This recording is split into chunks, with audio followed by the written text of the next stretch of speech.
The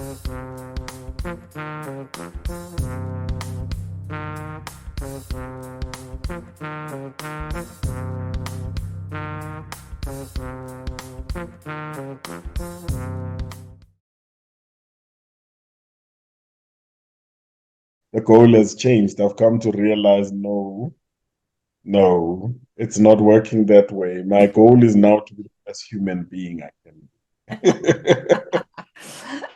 So I think what you touched on is quite interesting, because if someone is happens to be listening to you and watching this right now, and they have that little question in their head that says, am I an alcoholic? Do I need to get help?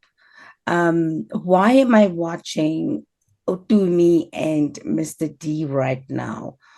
What would you say to somebody like that who hasn't had the opportunity or the chance to, or who doesn't know that there is a way out, they can find help? What would you say to somebody who's listening to this for the first time and is not aware that there is such a thing called alcoholism and addiction, and there is help? What advice would you Yeah. give that person? Well, we don't give advice in the fellowship. What I do is tell them a little bit more of my story. And the part I would basically share is the part where once I had doubted, I noticed that I wished to be a hard drinker and not an alcoholic. I needed to convince myself that I am. Mhm, And what I did was I looked at the step, and step one says, admitted we're powerless over alcohol and our lives have become unmanageable. mhm, So it said to me, if I am really an alcoholic, one, I need to prove to me that I am powerless. mhm, So what does powerless mean? It means I don't have control over my drinking.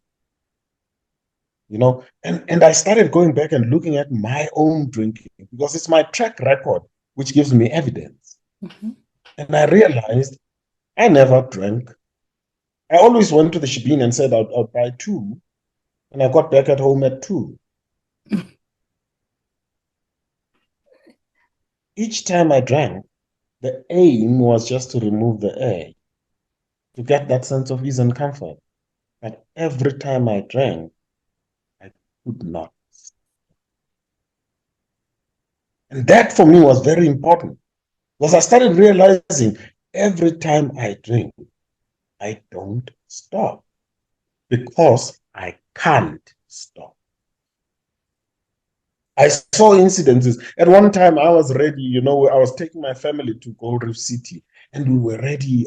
I was dressed up and everything, and I made the mistake of going out. And the guys were out there in the street having a Mhm, few. And I mm, said, hey, grab one. And I grabbed the one, mm, and I never went to Gold Reef City. Because the moment I'd taken the first one, it was like I was planted there. My body said and my mind said, you dare not stop, you continue. The saddest thing I never forget about that incident, it was when my son came to me and said, Mom is asking for you. And I said, tell your mom I'm not going. And I mm, took out my wallet and gave him my card. And I took out the keys of the car and I gave him. And I said, you can use the card and, here's the car keys and you can go with your mom. And my son said to me, Baba, there's also alcohol at Golden Sea. I never forget. I never forget. you know. But that tells me that once I'd taken the first drink, I could not stop. I used to stand at the gate of my house and look at the shebeen, you know, and promise myself I'll be back before 9 so that I can watch some TV with my family and then sleep. I'd always be back at 2 in the morning. So that was the first part, that for me was very clear. The second part was my mind was always concocting some trick to make me pick up that question. So what it meant is that, I'm looking at the powerlessness that my body, once I pick up the first one, I can't stop. My mind makes me to drink when I don't want to drink. And there were days when I didn't want to drink. I'm supposed to go work. Hmm? And my mind says, oh no, we can just take a little bit and we'll be okay. The babalas is a little too much today. And I would agree with my mind and take a little bit, and then my body would say, you're going nowhere. You're Mm. drinking. In fact, there have been times when I've gone to work with a babalas, and then my mind would say, it's a good idea just to buy one beer, you know, at work. I was a school principal at the time. Oh. And so I'd go around as if I'm inspecting the yard, and then eventually I'd end up at the cottage in the schoolyard, and there was a security guy there, and I'd give him money, you go and buy it, and then eventually I'd go back to the cottage, and then I'd have some, and I never forget a subordinate. She was an HOD scolding me like a Mm. small child in my own office for being undisciplined, for drinking it. And so, you see, my body was making me drink more than I wanted to drink. My mind was making sure I pick up the first thing. And so Mm. you have to look at your own life to be able to identify them. And the two shows that I'm powerless over this thing. Mm. I had tried everything and nothing worked. And then finally, my life is unmanageable. I sat down and I made a list of how can my life be unmanageable? And I changed the word from unmanageable. I said, my life is a mess. Yes. Yeah, yeah, yeah. That makes clearer sense. It's easier to look for that. And I said, okay, one, physically. If you look Mm. at your life physically, what is going on? And I could see I was overweight. There were quite a lot of things that were not okay physically with me. Even my health was not okay. And then I looked at work. And at work, things were a mess. My seniors were not very happy with my work.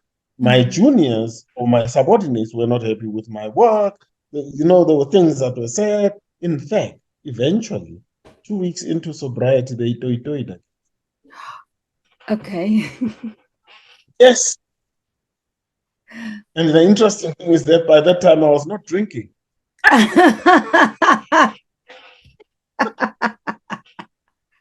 And I had to go to exile for a whole year in another school and Oh. came back after the year to start afresh.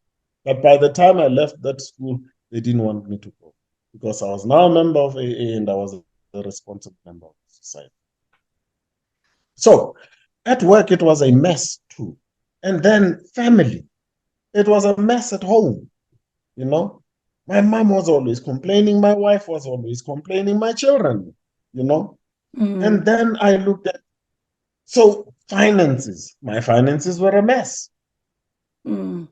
So when I looked at all these things, I was able to see and connect them to my powerlessness. But the fact that I'm powerless is the one that is resulting in the mess. And when I was able to make that connection, I now knew without a shadow of doubt, I am an alcoholic. I am real alcoholic.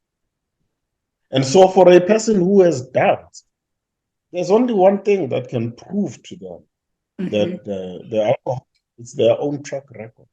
You have to look at your own life. Unfortunately, the toughest part of it is that you have to be honest with Mm. yourself.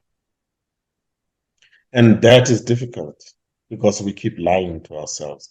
And that's why it's helpful when you've got somebody else that you're working with and they can guide you through this process and they can help you in answering honestly. But once I had been totally honest with myself, I had absolutely no doubt that I meant. That's what Alcoholics Anonymous gave me. Right. So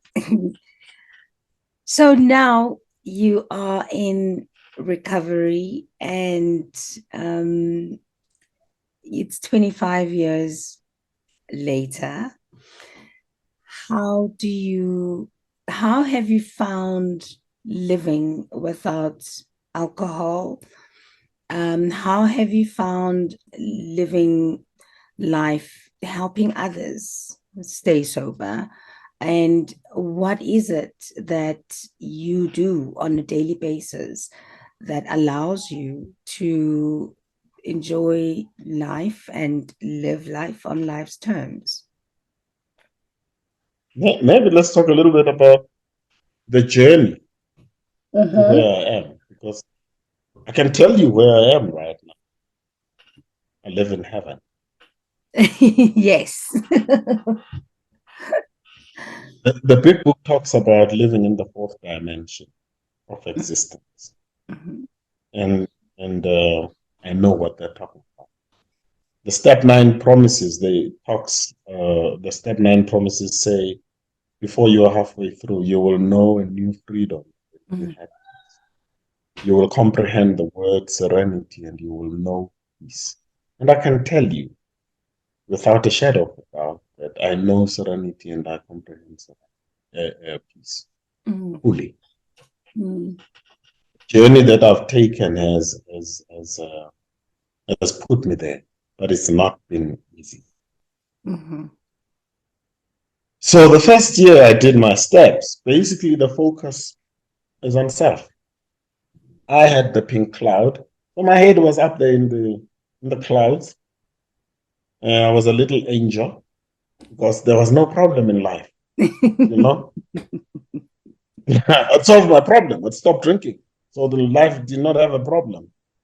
But my sponsor was a very wise man, and he said, "Okay, Tiliza, there's nothing wrong with your head in the clouds, but you must plant your feet on them. mhm, We've got to do the work." And so I worked with him on the steps. And I remember on my birthday, the first birthday, 12th of April 1998, I fell out of the pink cloud. And I started seeing life for what it is. You know, the problems were still there, the feelings were still there, the mess was still there, and I had to do the work.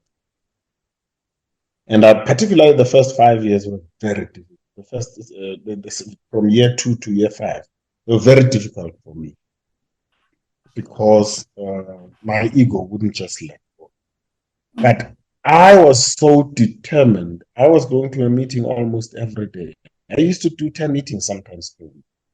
And there was no Zoom meeting at the time. So you had to go to the meetings. People talk about balance. My sponsor said to me, Deliza, that's bullshit. There's nothing like it. You come into this fellowship, focus on recovery, mhm, and everything else, as you work on your recovery, everything else shall be okay. You will make the time to do all the other things you need to. And he said to me, but if you lose recovery, you've lost everything. And mhm, so that was my, you know, so I focused on just recovery and did the other things on the side. Even everything else was on the side. Recovery was priority number one. It mhm. used to make my wife real mad because she was priority number two. Yes. Recovery was priority number one over everything else in my life. And it's the truth because anything you put ahead of your recovery, you lose it, Mhm, you know. So I focused on that. That was how I worked this. And I remember, you remember I told you earlier on, my goal was to be a saint in 5 years. yes. So so I really worked the program. But I also learned once I'd done it the first time, the second time when you do the steps, Mhm, you do them by helping somebody else. okay. Or step 12, carry the message to the other alcoholic. So as I took other people through the steps, I got a better understanding of what I was doing. I've told my sponsees that you start changing yourself if you don't work with newcomers, because Mm-hmm. it is the best way of learning more about yourself when you work with others. If you've done your own step 4, when you do it again, what's going to be new? But if you're doing it with somebody else, there's a different angle you're going to gain. And therefore, the very same things you saw the first time you did your steps, you'll see them from a different perspective, the perspective of helping another person. And therefore, you gain new insights into your own challenges. Mm. So that's what I did. I went to meetings regularly. I was every rally, every convention I could go to. The first 15 years, I never missed a convention. It didn't matter Mm. where in the country I went. And all the rallies that were happening, and they used to like inviting me to come and share. So I was at almost all the rallies, and I was going there with my family, you Mm. know, Mm. because my wife was part of Al-Anon and my children were part of a Latin. It just became part of our lives. We were there all the time. But tell you the truth, the emotions part was still hard. Uh-huh. My emotions were still a problem. Um, there were several things about my emotions that I couldn't deal with. One, I would still have suicidal. Mm. There would be certain emotions that would be overwhelming, and my mind would just take me, the solution is to die. If I could just die, then this thing would be over. And I had that for probably up to about 18 years. Mm. But it wasn't as overwhelming as before I came into the fellowship. I could always overcome it and go past it. But Mm. it was there, and it was very uncomfortable. Resentments, they still gave me problems. Fear, that's the worst one. I was still fearful. But Mm. it wasn't as debilitating as it was in the past, but it was still quite a nag, and it was a big part of my life. And so the emotions were quite a big challenge. And somewhere around the second year, no, during the first year, I started working because I'm a teacher and I was at another school. I started working with the kids there. I was always in the high school. And I started working with them, just talking motivational talk with them. And the following year, when the schools reopened, so many kids came over, showed me their results they had passed. I don't forget one young man who said to me, I had already stopped going to school. Mm. I think he had about a week not going to school. And he says, I was lying in bed and I was thinking, and I remembered what you had said. There was a saying I used to like saying to them. I'd say, whatever you believe, you did right. Mm. And he said, I'm believing right now. He said, I'm believing that I'm going to fail. And he said, you did right. He said, but that means if I change it and say, I'm going to pass, I'm still dead right. Mm. And he says, I got up, I washed, I got into my clothes, and I went to school. And he said, I wanted to thank you for that statement. Mm. And he showed me his results. He had passed his matric. And, Mm. and that inspired me to continue with this thing. So when I started off, it was just an envelope, and then I transferred it into A4 page, and then I transferred it into a couple of pages. And right now, I've got a computer full of programs. But that's how it basically started, as a motivational talk in written on an envelope. And and so when I really got into the program, it's because I asked myself, it was 1 year later when I really now engaged myself fully. I asked myself the question, I was looking at my life and how I felt. And I said, if you compare what I was before the program and after, it was so different. It was chalk and cheese. Mm. And I said, what happened to Lisa? That was the question I asked. And in trying to answer that question, Then came my programs. Mm.